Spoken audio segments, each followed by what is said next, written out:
Welcome, Miss Nidhi, on board. It's a pleasure having you and talk to you on such an interesting topic today. It's a pleasure for BW to, have her on board and talk to us on the topic, how can corporates join hands with latest technology to create an inclusive workplace? So we welcome you, Nidhi, on board. Thank you, Sukant. It's such a pleasure to be here. Nidhi, for people who, just to give a backdrop of what we'll be talking about, well, I feel that technology can be an enabler of a greater diversity and inclusion, and it provides data-driven insights and scalable solutions that can change our thinking, influence processes, and ultimately change human behaviors as well. But just Correct. as the technology continues to evolve and support positive change in the diversity and inclusion agenda, it is vital that the latter continues to evolve and that we continue to drive changes in the underlying technology to continually improve these systems and ensure a bias free outcomes or an environment for our employees. Now, just to give an example, Makers is also one of the organizations that's launching a new employee value proposition in which gender diversity is a core theme and an expected outcome. So I feel it is my personal belief that as businesses are becoming to emerge from the COVID-19 crisis, they must seize this unique opportunity to shape the workplace of future by blending new technological tools with human-centric approaches to improve diversity, equity, and inclusion for all. Now, as much as it is very interesting for a person like me who continually writes on diversity, and for a person like you who is dealing into this agenda, but people do not really know as to how can we imbibe and blend both these aspects, the human centric approach as well as the use of technological tools into bringing diversity and inclusivity within organizations. So my first question to you, Nidhi, is how do you think that organizations can blend both of these aspects and bring about a humongous change when you talk about bringing about diversity and inclusion within the environment or the workplace culture? So, Sugandh, I truly believe that inclusion has a very, very powerful ally in technology. So, we are talking about if you want to make it an inclusive industry, country, environment, then it means that there has to be access. And that is only possible with technology. And, if we today, from a NASAACOM Foundation point of view also, if you talk about building an inclusive environment, not, as I said, just not for the industry, but for the whole country, we need to have, the right use of technology here. Let's take the example of SDGs. Okay. So inclusion is a very, very core pillar of SDGs, the Social Development Goals. Okay. Right. Sorry, the Sustainable Development Goals. But technology lies right at the heart of it. So it's inclusion and technology which goes hand in hand. And when it comes to some of the initiatives that we at NASAACOM Foundation are looking at, we say tech for good. And we believe that it is technology which can be used for social impact. And while I said that technology is needed for access, for providing access, but technology is the greatest equalizer out here. So unless we are able, so whether we talk about technology for the last mile, or we talk about technology, whether in terms of making our work area, our work environment, the industry more inclusive, it basically means that we need to make it more accessible. We need to make people it more available, and we need to make sure that enough people are trained in accessing it. So even in terms of when we talk about people with disability, so in terms of technology, innovation plays a very, very important role in assistive technology. So we are talking about having people with disability as a part of the workforce. So whether it is about neurodiversity or people with any other form of disability, again, assistive technology plays a very, very important role to make the whole working environment more inclusive. As much as I am completely in sync with what you are saying, but do you think that, there are other aspects of diversity as well? Let's say, for instance, including working mothers it is a big goal and agenda across organizations as to how to imbibe them and how to get them back to work, considering that they are, mothers as well, and they have household responsibilities. Do you think tech can also play a greater role there, as to, when we talk about diversifying it, when we talk about inclusivity, and then including women also, the working mothers within the organizational realm? Do you think technology will also play a greater role there? So we've already seen that in the last 2 years, the fact that more women are coming back to work in these 2 years of COVID, post-COVID also.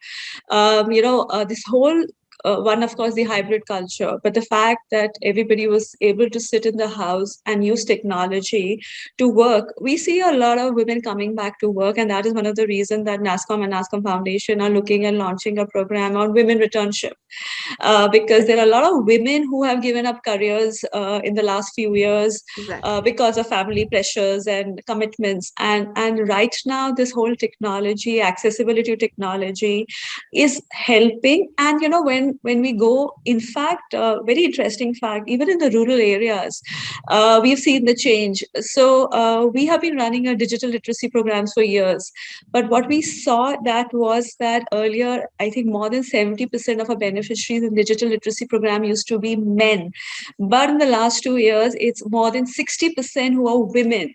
So that's what has happened, that with technology. So when the women become digitally literate, they will contribute to the economy, they will contribute to the industry, which also means that more women will join the industry. I have also experienced in these years, while you were saying that there have been more women during the hybrid workspace, but then now that, organizations are expecting people to come back to work, of course not on a daily basis, but then there are certain amount of requirements as well as limitations of women, because now they would of the view that probably we can work fully. And today morning only, I read one of the news that, there have been more than 800 resignations in a company called White Hat, wherein, employees are being forced to come back to work. Do you think, while companies are working towards diversifying and including various sections of people and into from different realms to the organization, do you think it's a good move for organizations to expect them, and not give them what is expected, the perfect work life balance? So I think that brings us to a very, very important point, that, we are talking about diversity, we're talking about mainstreaming, inclusion. But, unless that thing comes with a sense of empathy, there's no point talking about diversity, because I do believe that, diversity without inclusion will create a lot of chaos. And, it is inclusion which bridges this gap between diversity and equity. And if you're just going to do tokenism, and if you're just going to do that tick in the box, that okay, me as a company, we as a company need to hire women, and let's do that because hybrid mode has made it easier. But unless it comes with the understanding of the challenges and the empathy and making it completely inclusive, this is, as I said, it's just going to create more chaos. And that is the reason probably you're talking about resignation. I'm sure that if we don't create that balance, women, instead of using this as an opportunity, not only women, Sugandh, sorry, even in terms of people with disability, people, Right. LGBTQIs, For that matter, everybody, people even with men, diverse if we, backgrounds. Yeah, for that matter, yeah, even men, yeah, I think. yeah. So it's very important for any kind of, when talking about diversity, it has to come with, absolutely making it very inclusive and empathy. Do you think, it is right to say empathy before diversity?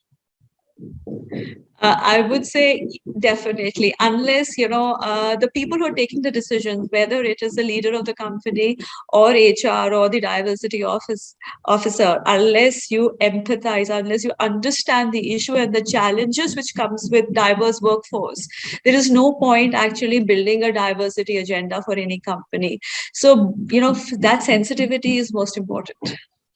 Do you think it is more of tokenism in today's time amongst organizations, just in the name of having a policy embedded within their work culture that, we are a well diversified and a very open heartedly including people from various realms of life? Is it just tokenism that, we're viewing, and more so after, getting onto a hybrid workspace? Yeah, so I won't say it's only tokenism, but right now, yes, the majority is. There are some industry leaders who have gone beyond tokenism. But yes, right now it's again more like, yes, because we're supposed to do it, uh, just do it. And, just it's because it's others are doing, the competition is doing, let's do it to Right. attract more workforce. But unless it it one looks at it from a very sustainable inclusive ecosystem point of view, it's not possible to sustain this. And it definitely has to go beyond tokenism. For that reason, yes, it has to come from the top. The leaders have to take that Very kind of true. ownership.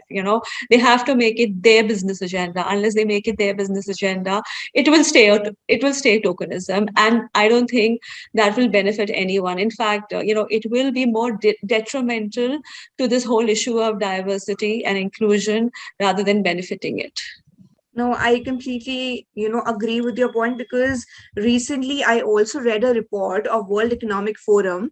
It said that, it was basically on diversity and inclusion toolkit.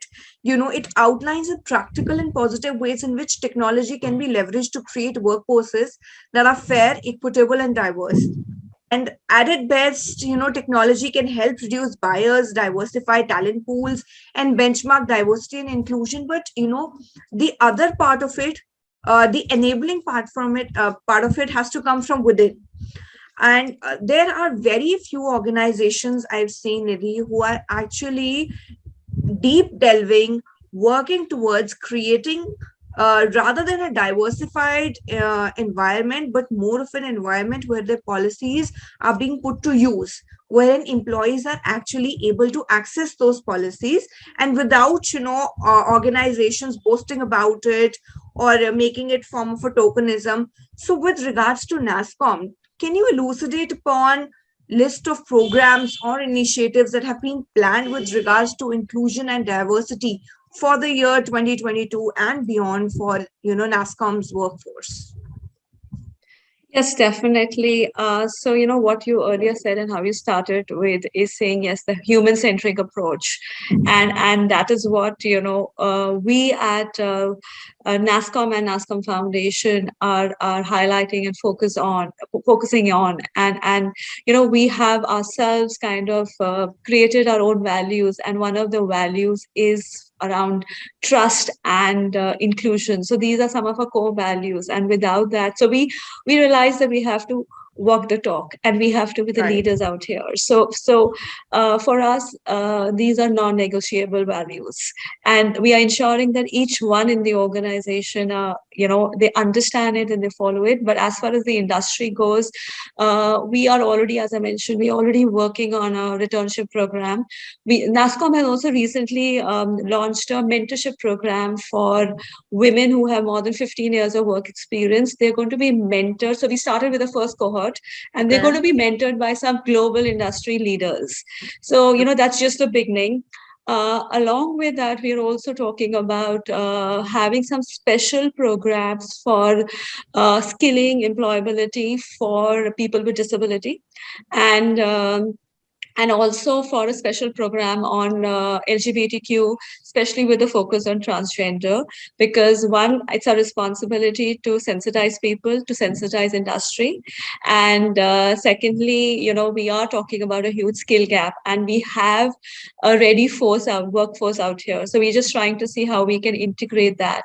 And besides that, NASCOM Foundation is working on inclusion for last mile. So we are, through our digital literacy, skilling, employability, and women entrepreneurship program, we are ensuring that we make the rural India the part of the growth story. And we are ensuring that we equip the tier two, tier three cities, the semi-urban areas, the rural areas with right kind of technology and digital skills so they can be a part of the inclusive growth. And so these are some of the programs. And of course, we just recently concluded our 14th Inclusion Summit. And I think some of the conversations were eye opener, and that's the kind of feedback we got. And we are going to make sure that we continue to have these kind of conversations. We do workshops, we do certain researches, we do certain studies. We are also trying to see if we can make a certain benchmark for the industry when it comes to inclusion. But our whole agenda is that every step that we take, we have to emphasize and insist on mainstreaming inclusion. Right. No, I've also read few of your initiatives, and it is very heartening to see that, you're also one of those organizations who are actually delving deep so that, employees can actually exercise the policies that you're coming out with. Nidhi, your last words, I mean, a parting word of advice that you would like to give to your audience and to the, organizational heads who are actually watching this, probably something that they can take away from the kind of policies that you have within NASCOM. Sure. So, one of the things I would say, especially if any business leader is listening to this, that, inclusion is a business agenda. And as a leader, it's your agenda.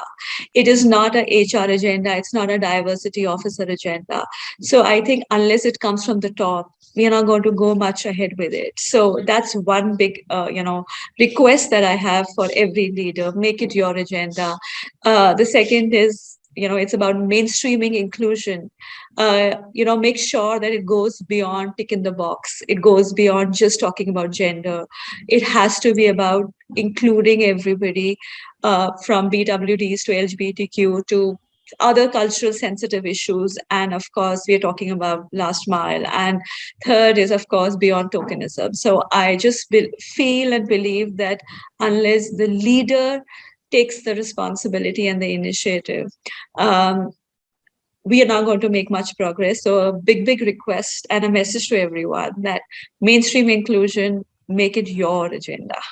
Nidhi, I'm thoroughly, enjoyed having a word with you, and I will also, I mean, I also see people who might have, learned some bit of policies that you are inculcating within your organizations, and with what mindset that you are devising all these policies. I'm sure that the leaders will also feel really helpful and informative after hearing this session. So thank you so much, Nidhi, for joining us, for giving us your piece of advice, and for shelling out time for us to actually exhibit whatever knowledge that you've gained all through these years and what are the kind of policies that you're coming up with.